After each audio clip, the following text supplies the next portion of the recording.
Look, he's threatening you with a gun.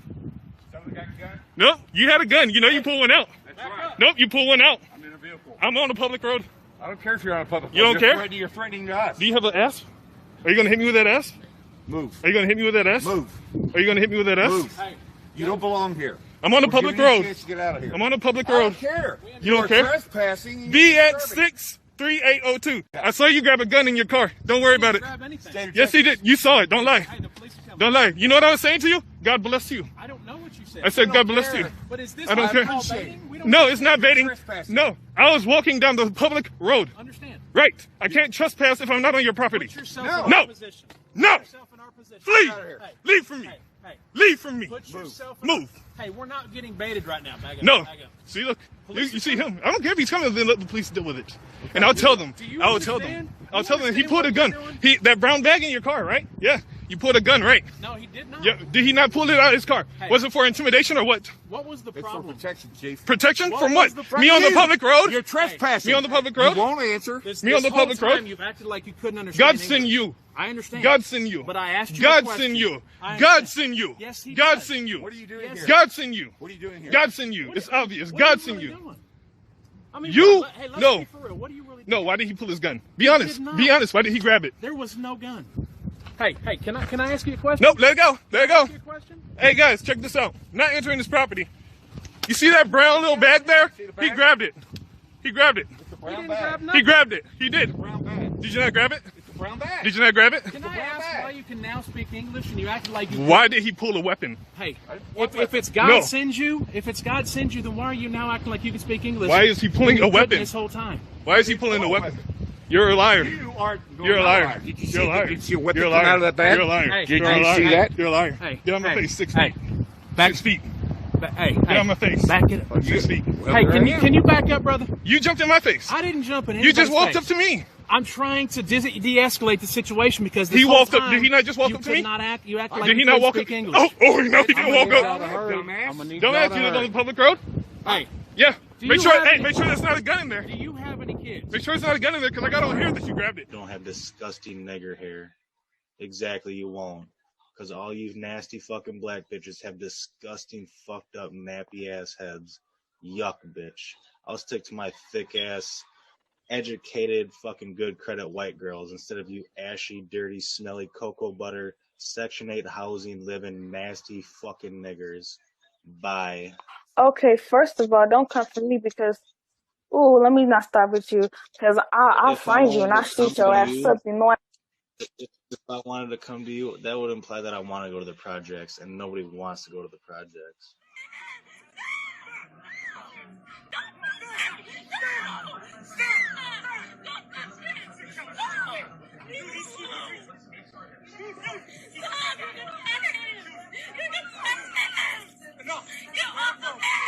Let it go. Let it go. Let it go. Let it go. You're making this way worse on yourself. Stop. Stop. Please stop. Stop. You can't hit him like that! You can't hit him like that! You can't hit him! That might be too long for him. You can't go! Stop! Look at his face! Stop. You love him! This really comes down to a family not feeling safe in their own home after they say an angry mob of armed people, including a New Hanover County Sheriff's deputy, stormed their front steps demanding to be let inside. The family wants to see those responsible for their fear held accountable for these actions. Hey, man, have you about a 17, 18-year-old doctor here tonight by any chance? They said they were looking for a missing girl. The commotion got the attention of the entire neighborhood Sunday night. People coming out on their porches, capturing on Ring doorbell cameras. Several cars lined up in front of Monica Shepard's home, where she lives with her 18-year-old son. I'm still in shock. I'm literally like, I don't sleep well. I'm still in shock. Damien is graduating from Laney High School this year without the usual fanfare because of COVID-19. I don't think in my 40 years of living here in New Hanover County I've ever seen anything like this. We are so lucky that nobody got shot or killed. Damien says he was playing video games Sunday night when he heard a loud knock on the door and opened it.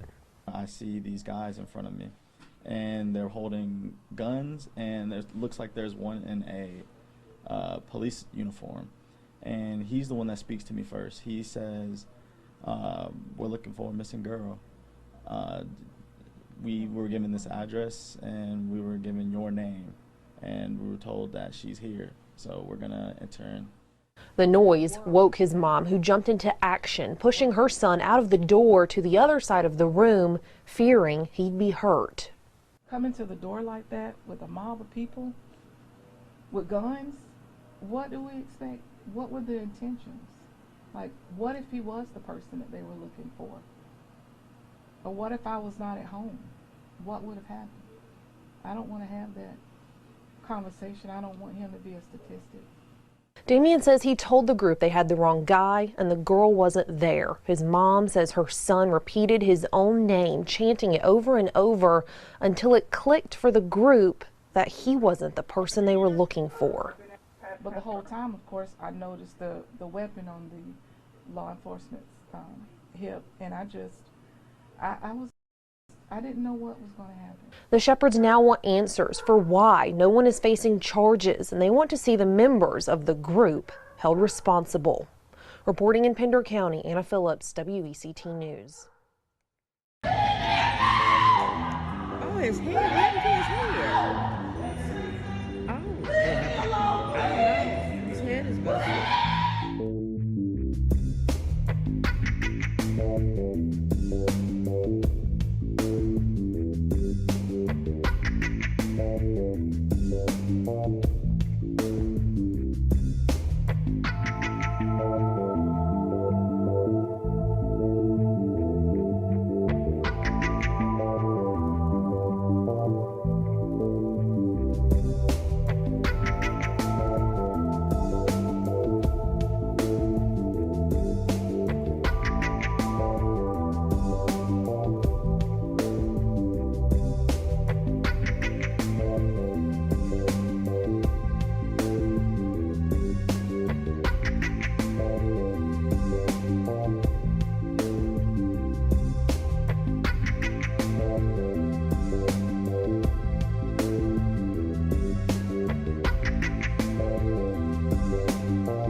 his hair. What happened to his hair?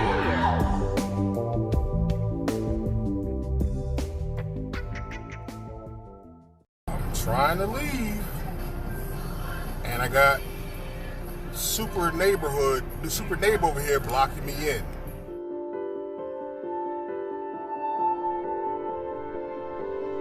This is what I'm dealing with. This is who I'm dealing with. My name's David Stewart. I don't care what your name is. Get out the way.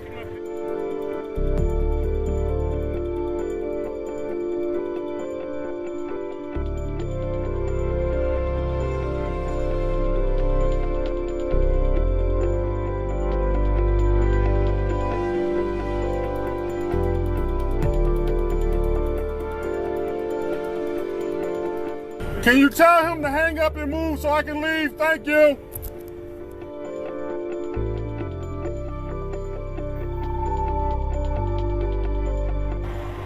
I asked you one question. No, it's none of your business, and I answered. It is not. So then move out the way then. I'm not moving.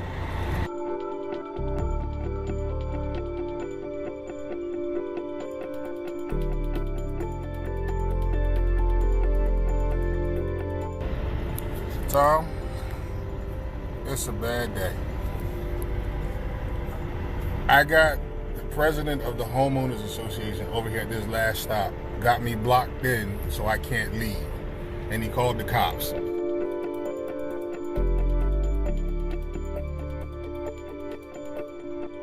Hey, all we want to know is why you're in here and who gave you the gate code. That's all we need to know. Show me your badge. So then you don't have a reason to ask me any questions. Okay.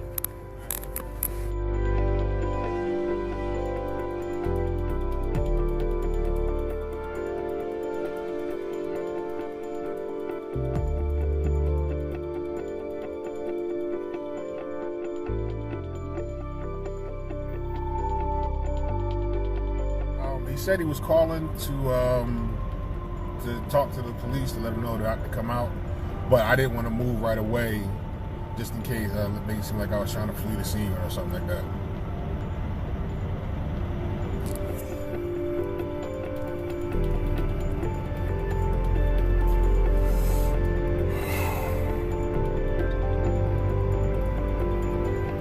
There's too much going on mentally.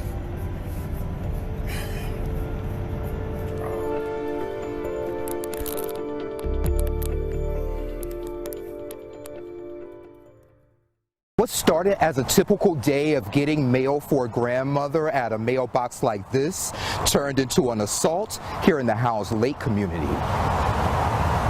Alice Patterson and her granddaughters live in a quiet area on the south side of Aiken. That quiet being troubled following that incident involving her granddaughter Skylar earlier this month. Growing up in the South, we had to endure this. Our parents had to endure this. It's 2020. We will not have our children go through what we had to go through. According to Aiken Public Safety, no custodial arrest was made on Elizabeth Shirey. Instead, a citation was written and given to her. She was not booked into the jail. I was scared because in this type of situation, you do anything but be scared. And I chose for myself and was. A police report reveals that she noticed someone near the mailbox and tried to get their attention. When that didn't work, she came over, attempted to grab the mail, and then made a discovery. And I'm just looking like, this is your mail. You can take the edges. And as soon as we explained to them that this was not their mail, and she tried to explain and tried to give us cookies as an apology to make peace. With several unarmed African-American deaths making headlines, a renewed spotlight on race relations across the U.S., Skylar and one of Patterson's lawyers sharing with News Channel 6 why they think the incident happened in the first place. The husband said that if you were a different, and I quote, if you're a different type of guy, this would have been another story. And if you think about it, it doesn't, you don't have to think about what type means. Where are we at in America when we've reached a point where we have to continue to question what would have happened if someone looked different than they look? Aiken City officials even offering their opinions, with City Councilwoman Andrea Gregory saying that these types of conversations are needed in order to stop potential problems in our communities. People need to be made aware of. People need to learn from these instances. The current climate, you would think people would learn. But unfortunately, as your attorney has mentioned, it's individual acts that really cause a scar on our society. As far as what's next, Justin Bamberg says the case is in the criminal system, and it will be up to Ms. Shirey if she pleads guilty or if it goes to trial. In Aiken, South Carolina, I'm Aiken Bureau Chief Sean Cabbage-Stock, WJBF News Channel 6. Jason, thank you. A Central Iowa father tells KCCI he feels helpless. That's because he says his 22-year-old son, who is black, was brutally attacked by a group of white men. Police were called to the scene on the south side of Des Moines around 3:30 Saturday morning. KCCI's Kayla James tells us how he's doing tonight. Max Daryl Jones says his son Darquan is about 5'4" and around 130 pounds, so he's not a big guy. He sent us the pictures you're about to see to show us how Darquan is doing. We do warn you that the first two images are graphic. This is Darquan Jones in a hospital bed shortly after he was attacked Saturday morning.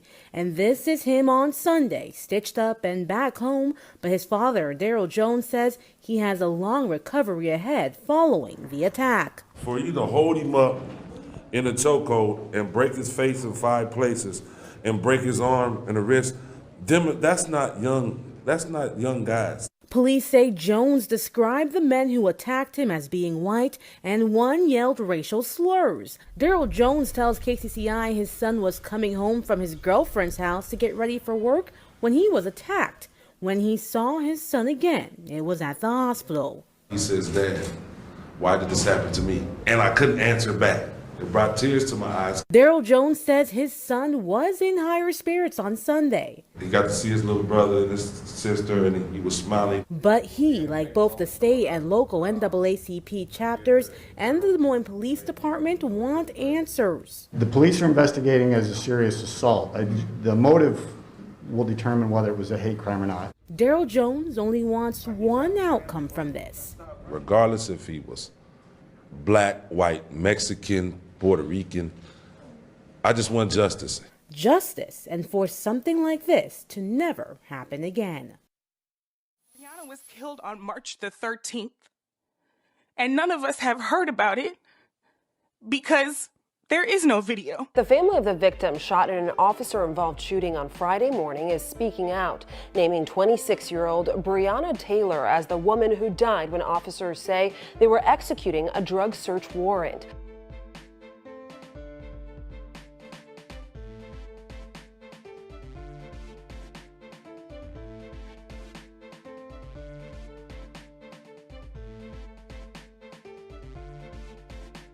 LMPD investigators said officers were serving a warrant in a narcotics investigation. But in a new lawsuit filed against 3 LMPD officers, Taylor's family says they were looking for Taylor's ex-boyfriend and had actually arrested him before the warrant was served that day. Breonna's attorney says police failed to communicate.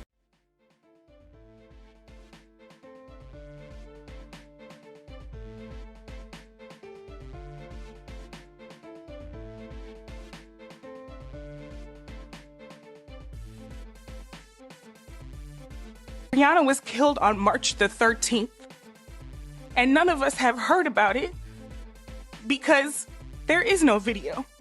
Apparently, the officers from this particular unit do not wear body cameras, and so there's not even footage for us to feel tension about.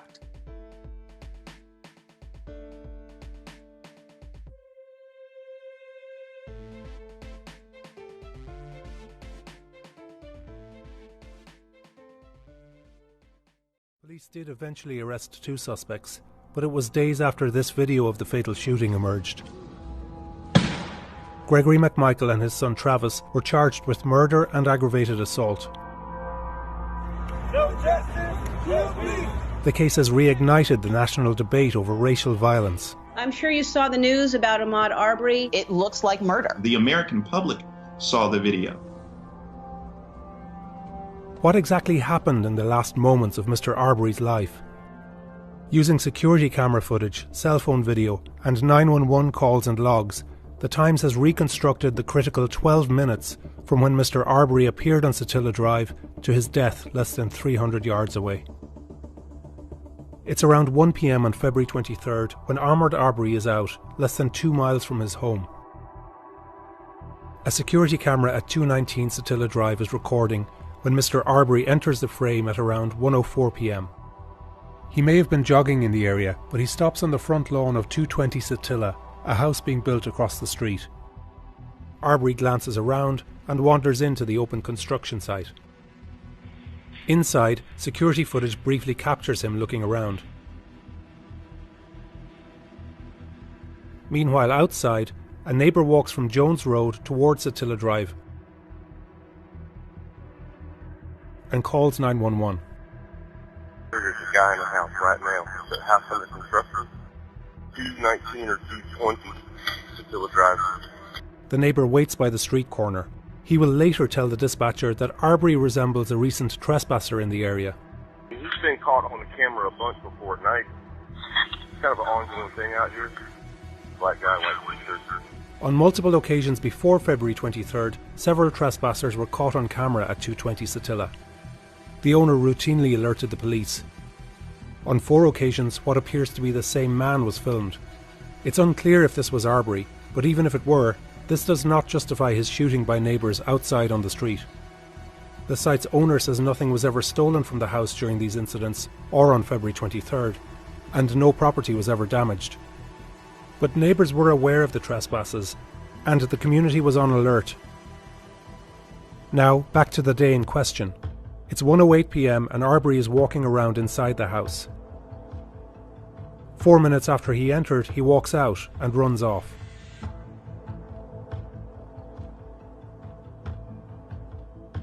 He's running right now. There he goes right now. Okay, what is he doing? He's running down the street. In the top corner of the security footage, we can see down the street to 230 Satilla, the home of Travis McMichael. At 1:10 p.m, Travis and his father Gregory grab their guns, jump in a white truck and leave the house to pursue Mr. Arbery. We don't have footage showing the next 3 minutes, but testimony Gregory McMichael gave police at the scene and interviews by another witness, Roddy Bryan, indicate what happened. Gregory and Travis McMichael follow Arbery onto Burford Road. Their neighbour, Roddy Bryan, sees the pursuit, gets in his car and follows. The McMichaels try to cut Arbery off. Arbery doubles back and passes them. Bryan tries to block Arbery, but Arbery runs past him and toward Holmes Road. Gregory McMichael climbs from the cab to the bed of the truck, armed with a handgun. We don't know exactly what happens next, but Bryan and the McMichaels end up following Arbery on Holmes Road, and we next see Arbery at 1:14 p.m. running back down Holmes Road, away from Roddy Bryan and towards the McMichaels. Roddy Bryan is filming, and a warning, these scenes are distressing. Gregory McMichael dials 911 at this time. 911, what's the address of your emergency? I'm out here at Satilla Shores. There's a black male running down the street. Satilla, where at Satilla Shores? I don't know what street we're on. Stop right there! Is it? Stop! Travis! Sir, hello, sir.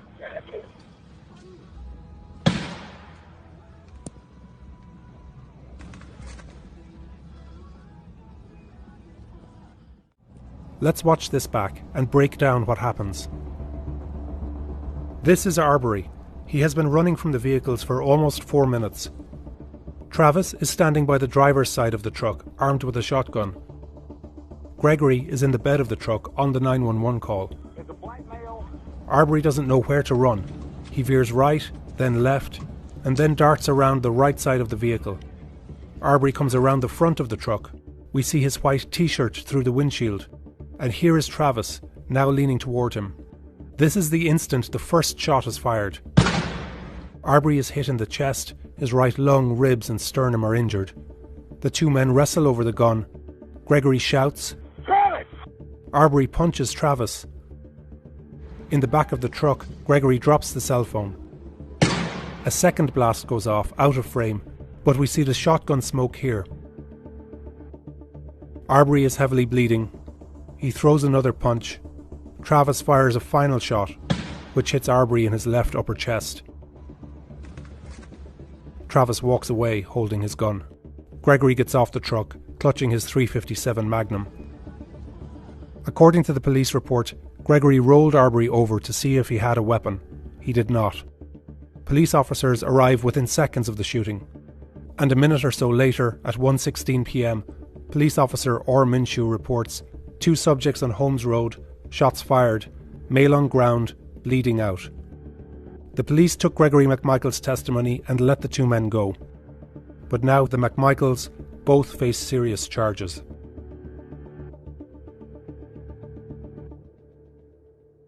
Hi, this is Malachy and I reported this story. For transparency, a note about the security footage used in this video, which was first published by the Atlanta Journal-Constitution. The timecode you see here is incorrect. We know this because we lined up what we see in this video with what we hear in 2 911 calls, and we confirmed the time of those calls.